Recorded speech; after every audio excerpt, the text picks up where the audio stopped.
مسلک اعلیٰ حضرت تازہ ترین اسلامی بیانات، نعت، منقبت، دیگر اسلامی معلومات کے لیے ہمارے چینل قادری برکاتی نیٹ ورک کو سبسکرائب کریں اور بیل کے آئیکن کو پریس کریں اور آل پر سیٹ کر دیں۔ اس ویڈیو کو پورا واچ کریں اور لائک کریں اور اپنے ساتھیوں کے ساتھ شیئر کریں۔ جزاک اللہ خیر۔ مل رہا ہے ہمیشہ ملے گا۔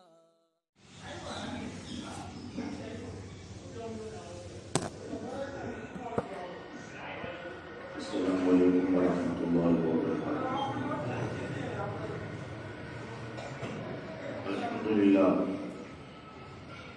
الحمد للہ الذی فضل سیدنا و نبینا و مولانا محمد علی العالمین جميعا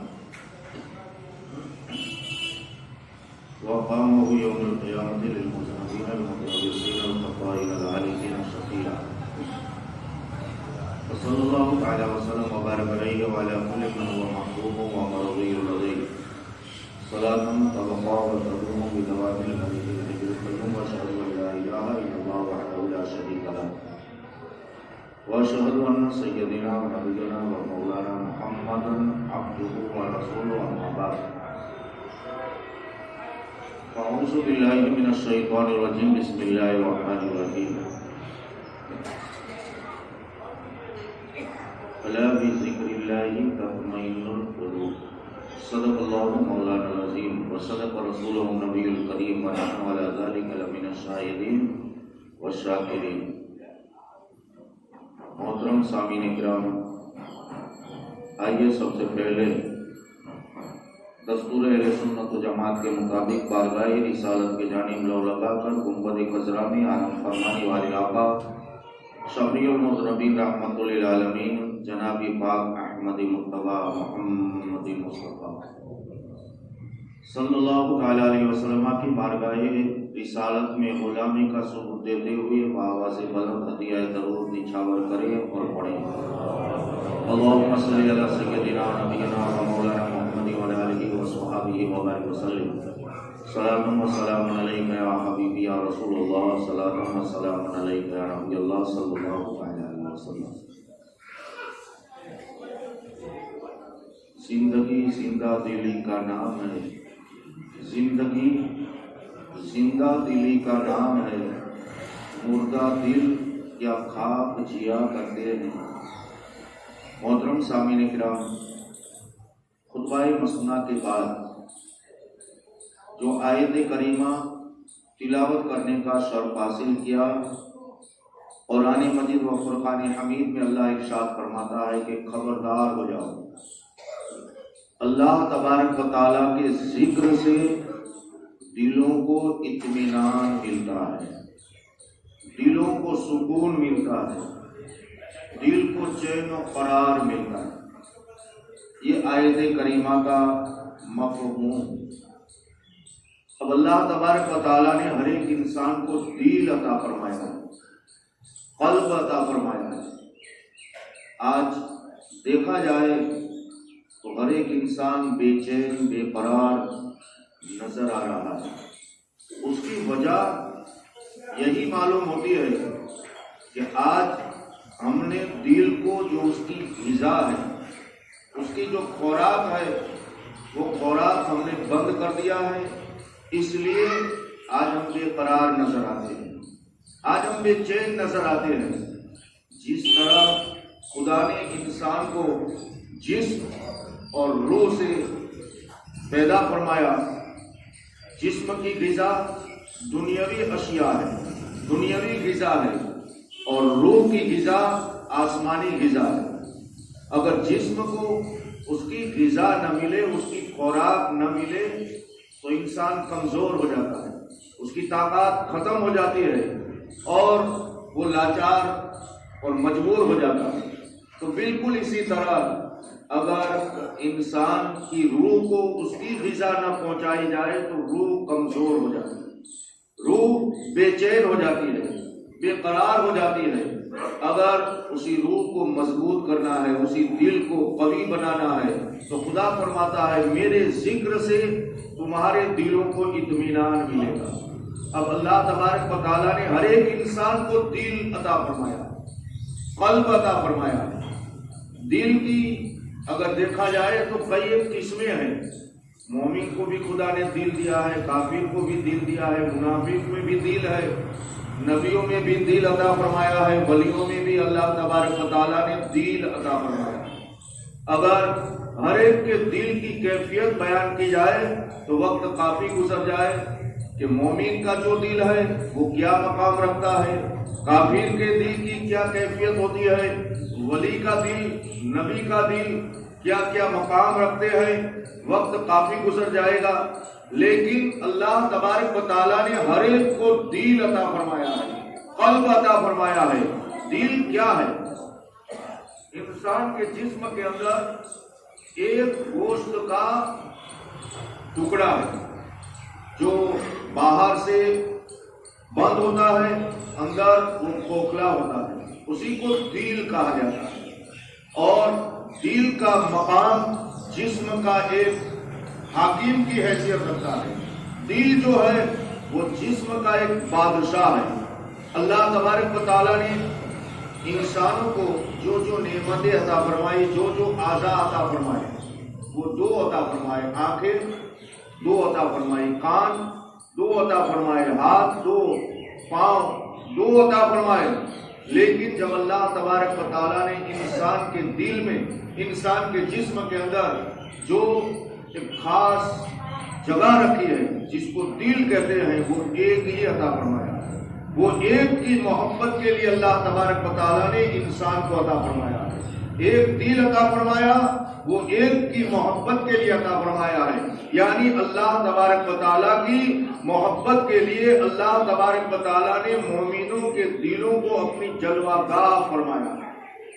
اور اگر انسان کے دل میں نیکی کا خیال ہو، انسان کے دل میں اچھے خیالات ہو، تو سارے جسم سے نیکیاں ہی ظاہر ہوتی ہیں، اچھے کام ہی ظاہر ہوتے ہیں۔ جس طرح انسان کے دل میں اگر گناہ کا ارادہ ہو تو انسان کے اعضاء گناہوں کی طرف مائل ہو جاتے ہیں۔ گویا کہ انسان کے جسم میں جو دل ہے وہ سارے جسم کے اعضاء کا وہ ایک بادشاہ ہے۔ جیسے اگر بادشاہ بگڑ جائے تو رعایا بگڑ جاتی ہے، اگر بادشاہ سنور جائے تو ساری رعایا سنور جاتی ہے۔ آپ نے دیکھا نہیں کہ اکبر بادشاہ اگر بگڑ گیا تو اس نے دین الہی کو ایجاد کر دیا، اور حضرت اورنگزیب عالمگیر علیہ رحمت و رضوان جو نیک سیرت بن گئے تو رعایا بھی ساری کی ساری سدھر گئی اور نیک سیرت بن گئی۔ پتہ یہ چلا کہ اگر بادشاہ سنور جاتا ہے تو رعایا سنور جاتی ہے، بادشاہ بگڑ جاتا ہے تو رعایا بھی بگڑ جاتی ہے۔ اور اسی طرح انسان کے جسم کے اندر جو دل ہے اگر وہ سنور جائے تو سارے اعضاء خود بخود سنور جاتے ہیں۔ اگر دل کے اندر نیک ارادے ہیں تو سارے اعضاء سے نیکی کا کام ہوگا، اگر دل میں ارادے غلط ہے تو اعضاء سے بھی غلط کام ہوتے رہیں گے۔ معلوم یہ ہوا کہ اگر اللہ تبارک و تعالیٰ کسی انسان کے دل پر ایمان کو نقش کر دیتا ہے تو اس دل کا مقام کیا ہے، اور اگر اللہ تبارک و تعالیٰ کسی کے دل پر مہر لگا دیتا ہے، جیسے کہ اللہ تبارک و تعالیٰ نے کافروں کے دلوں پر مہر لگا دی ہے، ختم اللہ علی قلوبہم، قرآن مجید میں اللہ تبارک و تعالیٰ فرماتا ہے کہ ہم نے ان کے دلوں پر مہر لگا دی ہے، یعنی کافروں کے دلوں پر خدا نے مہر لگا دی ہے۔ مثال کے طور پر مہر جب لگ جاتی ہے تو کیا ہوتا ہے، ڈاک خانے میں جتنی بھی ڈاکیں آتی ہیں، جتنے بھی خط آتے ہیں، جتنے بھی کاغذات آتے ہیں، ایک شہر سے جب دوسرے شہر کے جو کاغذات ہوتے ہیں وہ ایک تھیلے کے اندر بند کر دیا جاتا ہے، پھر تھیلے میں بند کر کے اس کا منہ پر ایک دھاگا لگا کر کے اس پر سیل لگا دی جاتی ہے، اس پر مہر لگا دی جاتی ہے۔ اس کا مطلب کیا ہے کہ اب جتنے بھی اس تھیلے کے اندر جتنے بھی کاغذات ہیں، جتنے بھی خط ہے، جتنے بھی ضروری کاغذات ہیں، اب وہ تھیلے میں سے باہر نہیں نکل سکتے، اور جتنے بھی باہر رہ گئے وہ اب اندر نہیں جا سکتے۔ جب تک مہر نہیں لگی تھی، جب تک سکہ نہیں لگا تھا، تب تک اس تھیلے کے اندر اگر باہر کے خط اندر بھی ڈال سکتے تھے، اندر والے باہر بھی نکال سکتے تھے، لیکن ڈاک خانے کی طرف سے جو ہی اس کے منہ پر مہر لگا دی گئی، اب باہر کا کوئی بھی خط، کوئی بھی کاغذ تھیلے میں نہیں جا سکتا، اور تھیلے والا کوئی بھی کاغذ اب باہر نہیں آ سکتا۔ تو بالکل اسی طرح اللہ تبارک و تعالیٰ فرماتا ہے کہ میں نے کافروں کے دلوں پر ختم اللہ علی قلوبہم، اللہ تبارک و تعالیٰ نے کافروں کے دلوں پر مہر لگا دی ہے۔ تو اس کا مطلب یہی ہوا کہ اب کافروں کے دلوں کے اندر جو کفر ہے وہ اب باہر نہیں آ سکتا، اور جو ہدایت و نصیحت والی باتیں ہیں وہ اب اندر نہیں جا سکتی۔ اب اگر اللہ تبارک و تعالیٰ کسی کے دل پر مہر لگا دیتا ہے تو اسے ہدایت نصیب نہیں ہوتی، اور مومنوں کے دلوں پر اللہ تبارک و تعالیٰ نے ایمان کو نقش کر دیا ہے۔ اولئک اعلی کتب فی قلوبہم الایمان، خدا نے مومنوں کے دلوں پر ایمان کو نقش کر دیا ہے، اور جن مومنوں کے دلوں پر خدا نے ایمان کو نقش کر دیا ہے، اب وہ کبھی بھی کفر کے قریب بھی نہیں جائے گا، کبھی بھی وہ نفاق کے قریب بھی نہیں جائے گا، کیونکہ خدا نے اس کے دل پر ایمان کو نقش کر دیا ہے۔ اور خدا کافروں کے دلوں پر مہر لگا دیتا ہے تو اسے کوئی بھی ہدایت نصیب نہیں ہوتی۔ ابو جہل کی مثال ہمارے سامنے ہے کہ آقا علیہ الصلوۃ والسلام سے، خود اللہ کے محبوب کی زبان سے وہ قرآن کریم سنتا تھا، لیکن اللہ تبارک و تعالیٰ نے اس کے دل پر مہر لگا دی تو اسے ایمان نصیب نہیں ہوا۔ اور اللہ تبارک و تعالیٰ جب ایک مومن کے سینے میں جو دل ہے اس پر ایمان کو نقش کر دیتا ہے، اب اس مومن کی شان کیا ہوتی ہے، اب اس مومن کے دل کا مقام کیا ہوتا ہے کہ اسے جہنم کی آگ نہیں چھو سکتی۔ جس طرح اگر ایک کاغذ کے ٹکڑے پر اللہ تبارک و تعالیٰ کا نام لکھ دیا جائے، مثال کے طور پر بسم اللہ الرحمن الرحیم ہی لکھ دیا جائے، تو اب اس کاغذ کی کتنی قدر و قیمت بڑھ جاتی ہے کہ ایک مسلمان جب اللہ کا نام لکھا ہوا یا قرآن مجید کا کوئی بھی حرف لکھا ہوا کاغذ کا ٹکڑا دیکھے گا تو اسے ناپاک ہاتھ بھی نہیں لگائے گا، چھوئے گا بھی نہیں، بلکہ اس کو تعظیم کے ساتھ اچھے مقام پر رکھ دے گا۔ تو بالکل اسی طرح کہ جس دل میں اللہ تبارک و تعالیٰ نے ایمان کو نقش کر دیا ہے، اسے بھی اب ذلت کی جگہ پر نہیں پہنچنے دے گا، اور اس کے دل کو جہنم کی آگ میں نہیں جلائے گا۔ ابو جہل کے دل پر خدا نے جو مہر لگا دی تھی اسے ہدایت نصیب نہیں ہوئی، حالانکہ ہمارے آقا علیہ السلام والسلام کی زبان مبارکہ سے اس نے تبلیغ اور ہدایتوں کی باتیں سنی، لیکن ہمیشہ وہ جادوگری سے تشبیہ دیتا رہا۔ ایک روایت میں آتا ہے کہ ابو جہل چھپ چھپ کر کے رات کے سناٹے میں ہمارے آقا کے کاشانہ نبوت پر جا کر کے دیوار کی آڑ میں بیٹھ جاتا، اور ہمارے آقا جب قرآن مجید کی تلاوت فرماتے تو پوری رات ابو جہل آقا کی زبان مبارکہ سے قرآن مجید کی تلاوت سنا کرتا تھا۔ اور ایک ابو جہل ہی نہیں، روایتوں میں آتا ہے کہ ابو جہل جس رات ہمارے آقا کے کاشانہ نبوت پر چھپ کر کے قرآن سن رہا تھا، سفیان بن حرب ایک دوسرا مکے کا شخص ہے، اور ایک اخنس، یہ بھی چھپ چھپ کر کے قرآن مجید ہمارے آقا کی زبان مبارکہ سے سنا کرتے تھے۔ اور جب صبح کا سویرا نمودار ہونے کو قریب ہوا، اجالا پھیلنے کا وقت قریب آیا، تو تینوں کے تین ایک دوسرے کو پتا نہیں ہے کہ ابو جہل بھی قرآن سننے کے لیے آتا ہے، فلاں بھی سننے آتا ہے، فلاں بھی سننے آتا ہے، تینوں کے تینوں چھپ چھپ کر کے آتے تھے۔ تو ایک مرتبہ ایسا ہوا کہ جب قرآن مجید سن کر کے جب جا رہے تھے تو چوک میں تینوں کا بھیٹا ہو گیا۔ ایک دوسرے سے پوچھا کہ تو کہاں گیا تھا، تو کہاں گیا تھا؟ تو ہر ایک نے بتایا کہ ہم نبی کی زبان جو پڑھتے ہیں، اللہ کا کلام کو کہتے ہیں کہ مجھ پر قرآن نازل ہوتا ہے، خدا کی کتاب نازل ہوتی ہے، اور وہ رات کے سناٹے میں جب اپنے مکان پر اس کی تلاوت کرتے ہیں تو ہم اس کو سننے کے لیے گئے تھے۔ تینوں نے آپس میں ایک دوسرے سے بتا دیا، پھر عہد کیا، وعدہ کیا کہ اب وعدہ کرو کہ ہم اس کے کلام کو نہیں سنیں گے، ہم اس کی زبان سے اس کے خدا کا کلام نہیں سنیں گے. ایک دوسرے کے ساتھ وعدہ کرو. تینوں کے تینوں نے عہد کر لیا کہ ہم اب کل سے نہیں آئیں گے. دوسری رات جب ہوئی تو ابو جہل نے سوچا, تینوں نے اپنے دل میں خیال کیا کہ ہم تینوں نے وعدہ تو کر لیا ہے کہ وہ دو نہیں آئیں گے, لاؤ میں اکیلا چلا جاؤں. ابو جہل بھی آیا, سفیان بھی آیا, اخنس بھی آیا. تینوں کے تینوں پھر سنتے رہے. پھر جب جانے لگے وہی چوک میں تینوں کی ملاقات ہوئی. تینوں کے تینوں کہنے لگے کہ یار ہم نے وعدہ کیا تھا, ہم تو پھر رات کے سناٹے میں قرآن سننے کے لیے آ گئے. اگر لوگوں کو پتا چل گیا تو کیا کہیں گے کہ ہمیں بدنام کر دیں گے, ہمارے قبیلہ میں ہماری کوئی عزت نہیں رہے گی کہ ہم تو اس کی دشمنی کرتے ہیں, اس کے مذہب کو روکتے ہیں آگے بڑھنے سے. اگر ہم خود ہی اس کے کلام کو سننے کے لیے جائیں گے تو نوجوان کیا کہیں گے.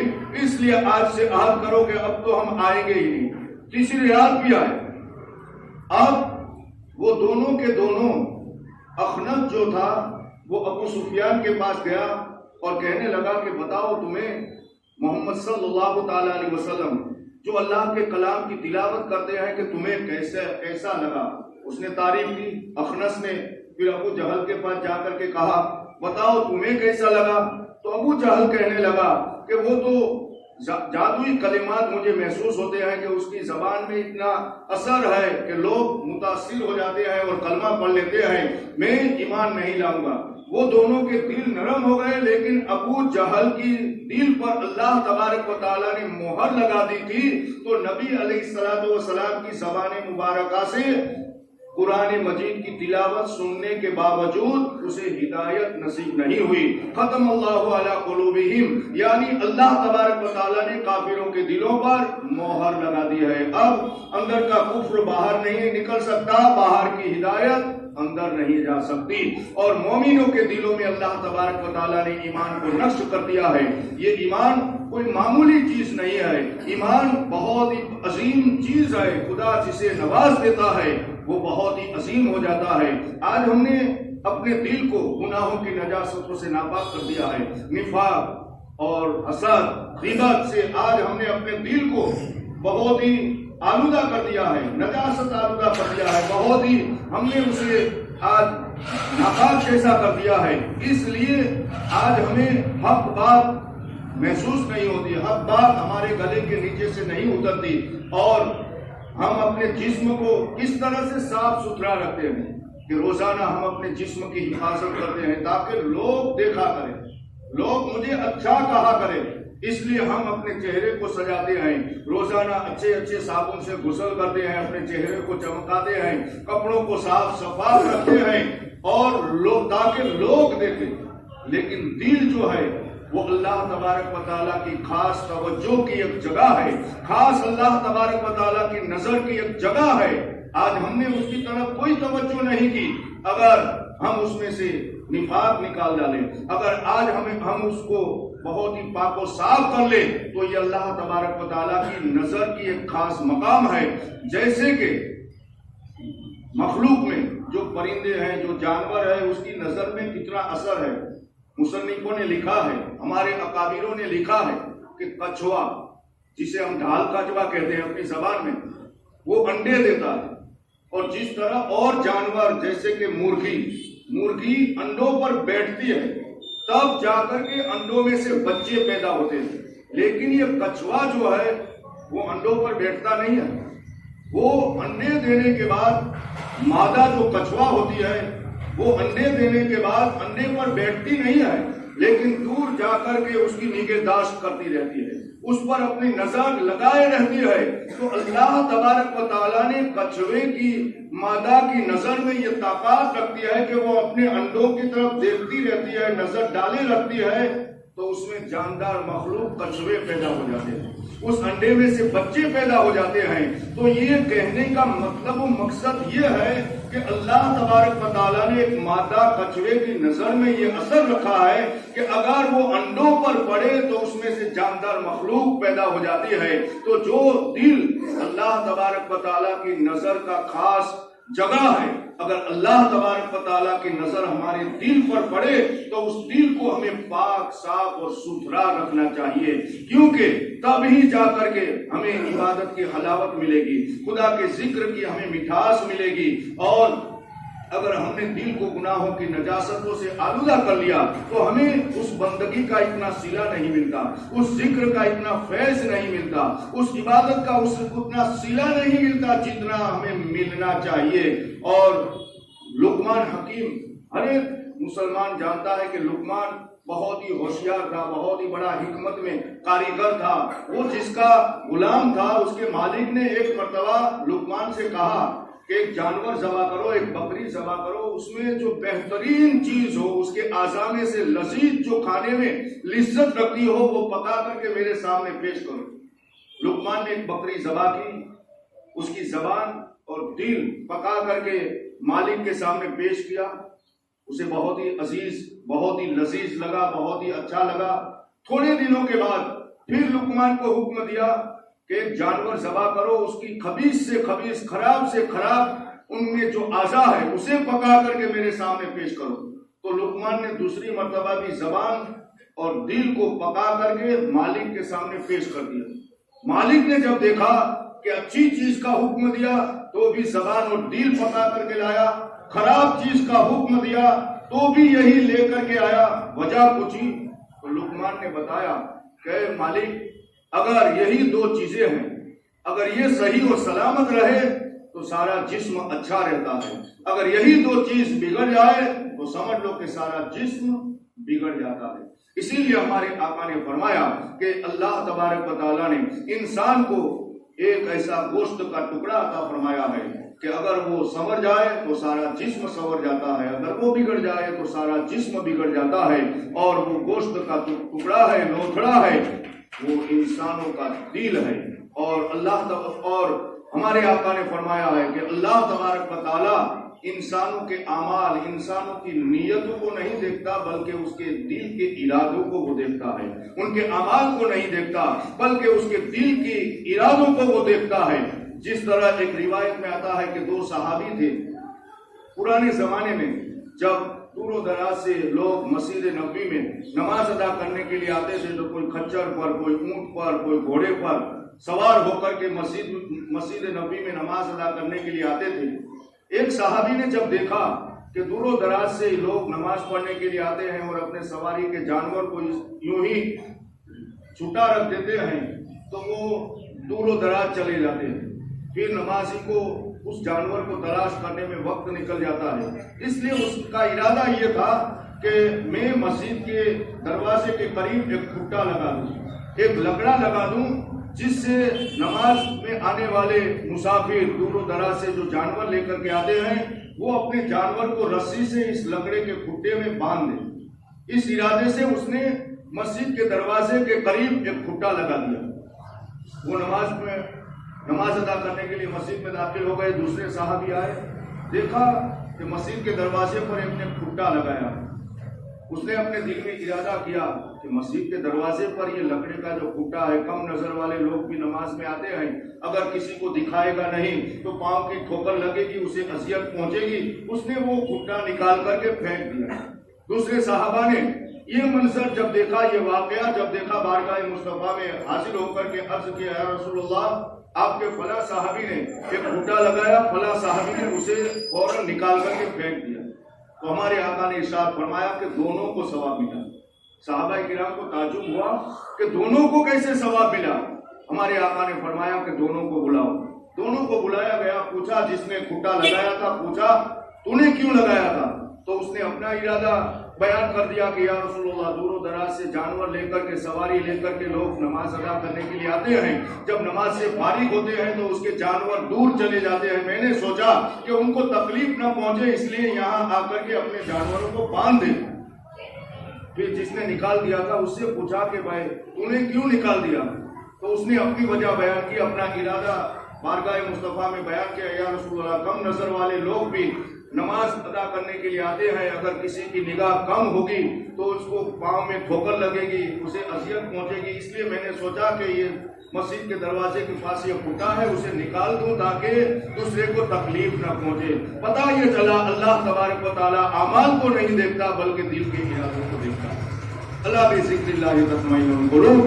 اگر اپنے دل کو سکون، قرار، چین اور آرام و راحت دینا چاہتے ہو تو اللہ تبارک و تعالیٰ کے ذکر کے اندر مشغول ہو جاؤ. خدا کے دربار میں دعا ہے کہ اللہ تبارک و تعالیٰ ہمیں اپنا ذکر، اپنی بندگی، اپنی عبادت کرنے کی توفیق عطا فرمائے. آمین و ما علینا الا البلاغ.